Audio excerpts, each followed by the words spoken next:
నమస్తే రమగారు. నమస్తే జయ. రమగారు, పిల్లలకి సంబంధించి వాళ్ళకి కొంచెం ఒంట్లో బాగోకపోయినా లేకపోతే బాగా చదువుకోవాలన్నా భయపడుతున్నా మనం రకరకాల మంత్రాలు లేకుంటే చదువుకోవాల్సిన ఏదన్నా దేవుడికి సంబంధించిన ఒక 2 లైన్లు పద్యాలు అలాంటివి నేర్పిస్తూ ఉంటాము. హనుమాన్ చాలీసా చదువుకోండి అనో భయపడుతుంటే అట్లా చెప్తాం. బాగా చదువుకోవాలంటే దానికి సంబంధించిన విధి విధానం ఉంటుంది.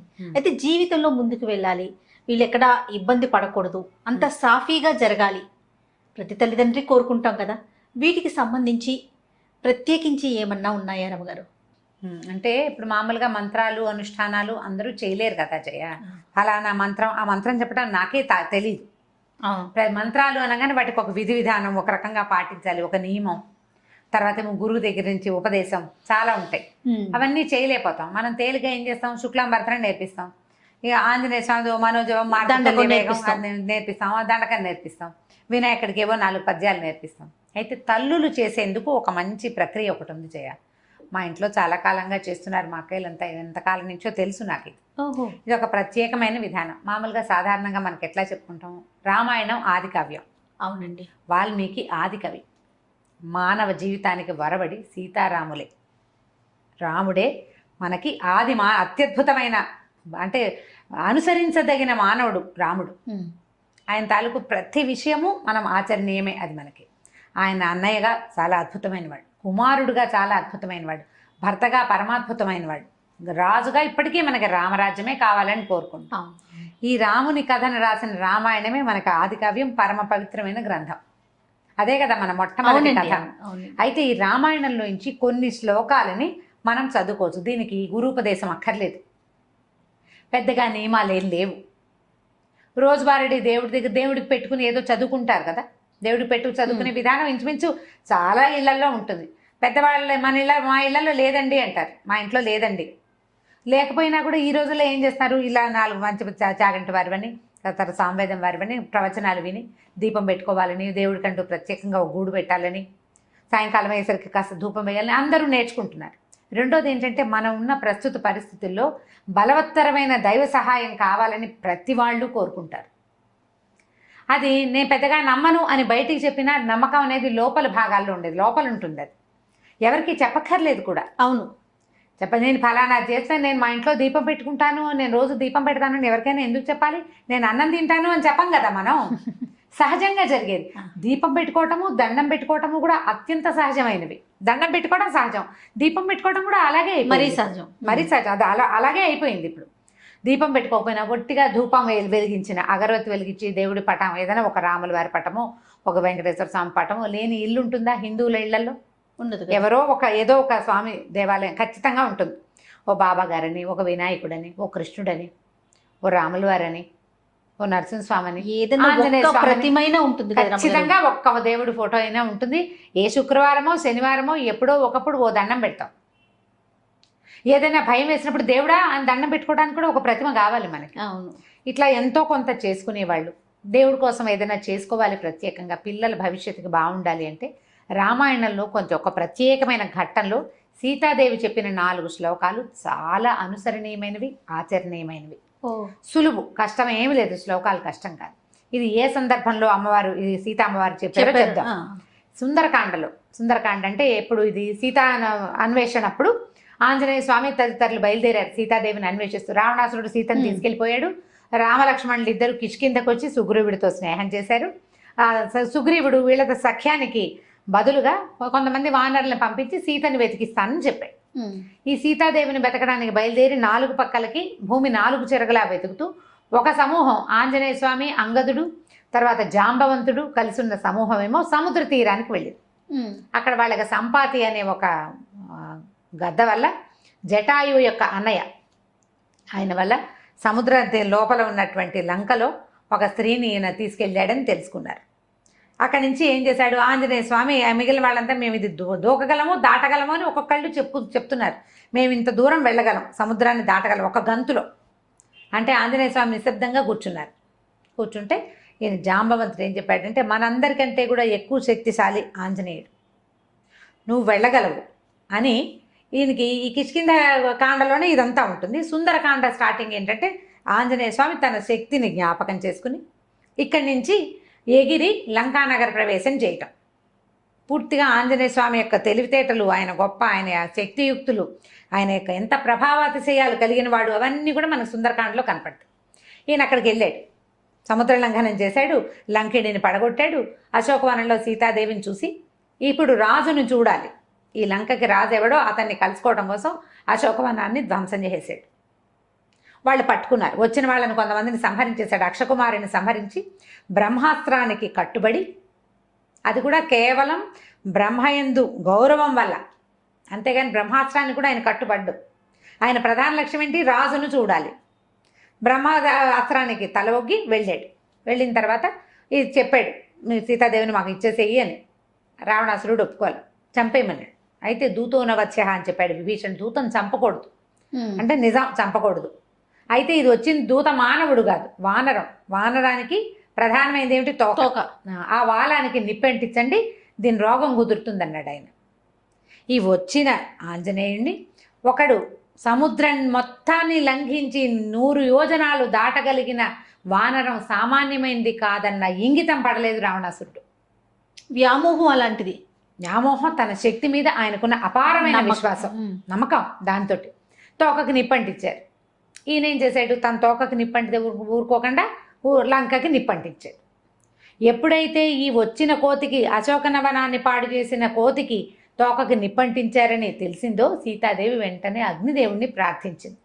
ఇది ఎక్కడుందంటే సుందరకాండలో 53వ సర్గలో ఉంది. 28, 29, 30, 31 4 శ్లోకాలు. ఈవిడ ప్రార్థించింది అగ్నిదేవుణ్ణి. ఇది పిల్లలకి ఎట్లా కనెక్ట్ చేస్తారు అంటారు ప్రశ్న. ఇప్పుడు ఆవిడ అగ్నిదేవుడిని ఏమని ప్రార్థించిందంటే, ఆంజనేయుడు పట్ల చల్లగా ఉండు అని. అగ్ని దాహకత్వమే అతని లక్షణం, కాల్చటం ఆయన గుణం. అవునండి. ఒక వానరము తోక, దాని నిండా వెంట్రుకలుంటాయి.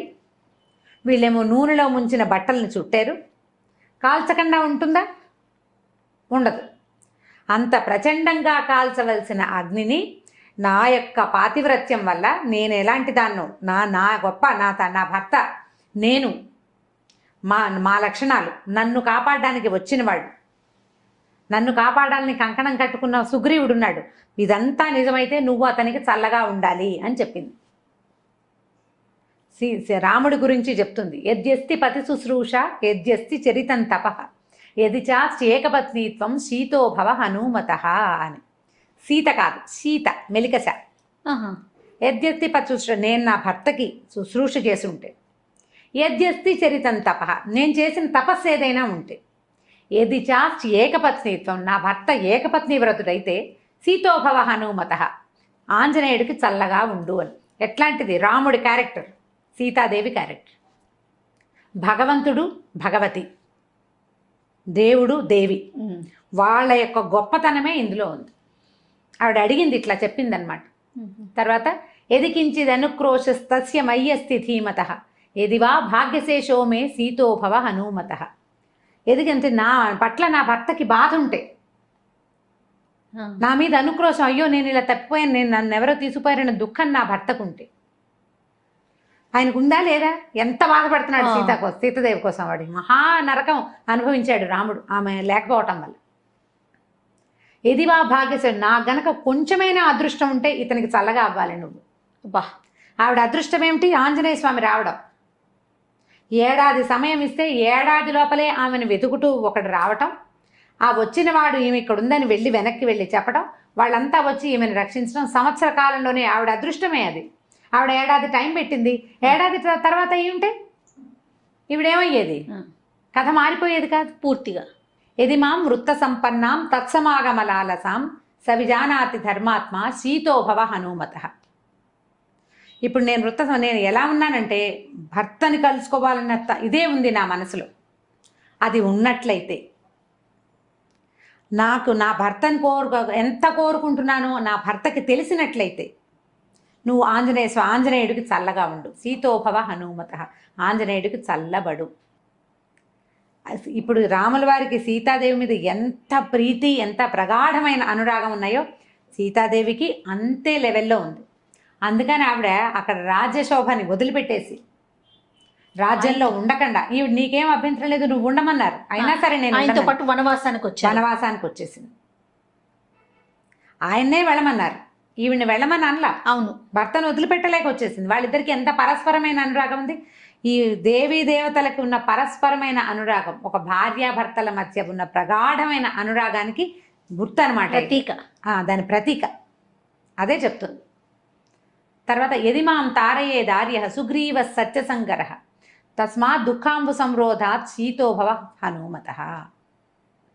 నా దుఃఖం ఆగడానికి నన్ను కాపాడాలని సత్యసంధుడైన సుగ్రీవుడు ప్రయత్నిస్తూ ఉంటే ఈ దుఃఖాన్ని అణుచుకోవాలి నేను. ఈ దుఃఖం అణగాలంటే నువ్వు ఆయనకి చల్లగా ఉండాలి, ఆంజనేయుడికి. నా దుఃఖం పోవాలంటే సుగ్రీవుడు వచ్చి నన్ను రక్షించాలి. ఇప్పుడు ఇతను వెళ్ళాలి కదా, ఈయన వెళ్తేనే నేను కదా. రక్షించబడి అక్కడికి వెళ్తే నా దుఃఖము కష్టము నన్ను కాపాడాలని సత్యసంధుడైన సుగ్రీవుడు ప్రయత్నిస్తున్నాడు. ఇది జరగాలంటే నువ్వు చల్లబడు అని అగ్నిదేవుణ్ణి ఆజ్ఞాపించింది. ప్రార్థించినట్టు చెప్తారు. ఆవిడ ప్రార్థించింది కానీ అది ఒట్టి ప్రార్థన కాదు, ఆజ్ఞ. నేను పతివ్రతని, నువ్వు ఆగు అంటే ఆగాలి. నేను పతివ్రతనైతే, నా భర్త ఇట్లాంటి వాడైతే, మా ఇద్దరికి పరస్పరమైన అనురాగం ఉంటే, నాకు అదృష్టం ఉంటే, అంటే ఉన్నాయి ఉన్నాయి ఉన్నాయి ఉన్నాయి అని ఒప్పుకోవాలి ప్రతిసారి. చెప్పకనే చెప్తున్నారు. ఇవన్నీ ఉంటే నువ్వు చల్లగా ఉండాలి అని ఆమె అగ్నిదేవుణ్ణి ప్రార్థిస్తే తోకకి చుట్టబడినటువంటి అంత అగ్ని సమూహం ఉన్నా లంకంతా కాల్చేశాడు కానీ ఆయనకి ఏమీ కాలేదు, కసుగంధ లేదు, చల్లగా ఉంది తోక. ఆయనకి మండుతున్న తోకని నీటిలో ముంచి చల్లార్చుకున్నారు కానీ బాధ ఏమీ లేదు, ఆయనకి చల్లగానే ఉంది. అగ్నిని ఆర్పారు కానీ బాధ కాదు.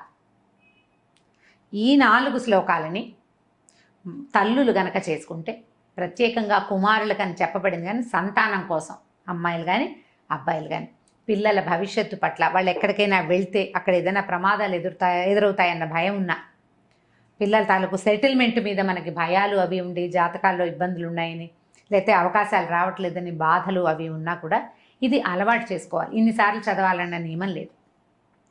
నియమం పెట్టుకోవడానికి ఒక చిన్న పద్ధతి ఉంది, కావాలంటే చెప్తాను అది కూడా. రోజువారీ మనం చదువుకునే స్తోత్రాల్లో ఈ 4 శ్లోకాలు చదువుకోండి. చాలా సింపుల్. 53వ సర్గలో ఉన్నాయి. తప్పకుండా 28, 29, 30, 31 డిస్క్రిప్షన్ బాక్స్లో పెడదాం ఈసారి. లాస్ట్ టైం పెట్టలేదని అందరు అడిగారు. ఈ శ్లోకాలు 4 వితౌట్ మిస్టేక్స్ పెడదాం తప్పకుండా. సో ఇవి గనక చదువుకుంటే పిల్లల భవిష్యత్తుకి భయం ఉండదు, భద్రత ఉంటుంది. భగవంతుడు వాళ్ళ వెనకాల నిలబడి కాపాడతాడు. రామాయణంలో ప్రతి అక్షరము మంత్రమేనని చెప్తారు. ప్రతి శ్లోకానికి దానికి ప్రత్యేకమైన శక్తి ఉంది. ఈ 4 శ్లోకాలకి ఉన్న శక్తి ఏంటంటే కాల్చవలసిన అగ్ని చల్లబడిపోవటం. అగ్ని చల్లబడిపోయిందంటే చూడండి, ఇప్పుడు సీతాదేవి ఆంజనేయ స్వామి కోసం కోరింది, ఒక తల్లి కుమారుడు కోసం కోరింది. అట్లా మనం గనక మన పిల్లల కోసం కోరుకుంటే ఈ పని అవుతుంది. ఒకవేళ మనకి ఏదైనా ప్రత్యేకమైన సమస్య అలా ఉందనుకోండి, 40 రోజులు పెట్టుకోండి. అది ఎట్లా చేయాలంటే ఈ పిల్లల జన్మ నక్షత్రం నాడు మొదలుపెట్టి 40 రోజుల పాటు రోజుకి ఇన్నిసార్లు అని, అది మీరు 11 సార్లు పెట్టుకోవచ్చు, 21 సార్లు పెట్టుకోవచ్చు, 40 సార్లు కూడా పెట్టుకోవచ్చు. ఈ 40 రోజులు అయిన తర్వాత ఎక్కడైనా ఒక ఆంజనేయ స్వామి దేవాలయంలో పానకం చేయించటము, ఏ వడమాల వేయించటము, ఆకుపూజ చేయించటము, అట్లా ఏదైనా చేసుకోవచ్చు. నిత్యము ఇట్లా 40 సార్లు అట్లా ఎక్కువ సార్లు చేస్తున్నారనుకోండి, ఓ చిన్న గ్లాసు బల్ల పానకాన్ని నివేదనగా పెట్టండి ఆంజనేయ స్వామికి. చాలా ఫలితం లభిస్తుంది. వీటితో పాటుగా శ్రీరామనామాలు చదువుకోండి. ఇవి చదివాక శ్రీరామ జయరామ సీతారామ అట్లా తారక మంత్రాన్ని కనుక చదువుకుంటే ఎక్కువ సార్లు మంచి శాంతిగా ఉంటుంది, చాలా ఉపయోగపడుతుంది. ఇప్పుడు మనం ఎలా అంటే ఇలా ఏదైనా ఒక శ్లోకాన్ని ఒక స్తోత్రాన్ని సొంత విషయాల కోసం వాడుకోవచ్చా అని ప్రశ్న వస్తుంది సాధారణంగా. తప్పకుండా వాడుకోవచ్చండి. మహర్షులు మనకు అందించింది మన జీవితాలు బాగుపడటం కోసమే. ఇప్పుడు దుర్మార్గుడైన కుమారుని కాపాడాలని అలాంటి భావాలతో ఉన్నా కూడా పిల్లలకి సజావైన ప్రవర్తన. కరెక్ట్ రమ్మగారు. వాడు దుర్మార్గుడు, వాడు ఏదో చెడ్డ పని చేశాడు, వాడు రక్షించబడాలి, వాడు జైలు వాళ్ళు అయిపోకూడదు, ఏదో దొరికిపోకూడదు అని భావించి మీరు చదువుకుంటున్నారు అనుకోండి. అది కూడా తల్లుల ఇంటెన్షన్ ఏంటి, నా పిల్లాడు బాగుండాలని. బాగుపడతారు పిల్లలు. దుష్ప్రవర్తన ఉన్న పిల్లల కోసం కూడా ఇది తల్లులు గనక చేస్తే వాళ్ళ ప్రవర్తనలో కూడా మార్పులు వస్తే చాలా ఉపయోగపడుతుంది. మనకి పూర్వం నుంచి పెద్దవాళ్ళు చెప్తున్నదే రామాయణ అంతర్గత శ్లోకాలు ఇట్లా చాలా చోట్ల మనకు చెప్పబడతాయి. ఇది ఎక్సలెంట్గా పిల్లలకి సహాయకారిగా ఉంటుంది, తల్లులకి మనోధైర్యాన్ని ఇస్తుంది. ఆలోచించి చేసుకోండి నిదానంగా. చాలా అద్భుతమైన విషయం చెప్పారు రమ్మగారు. హ్మ్. నమస్తే. నమస్తే చెయ్యి.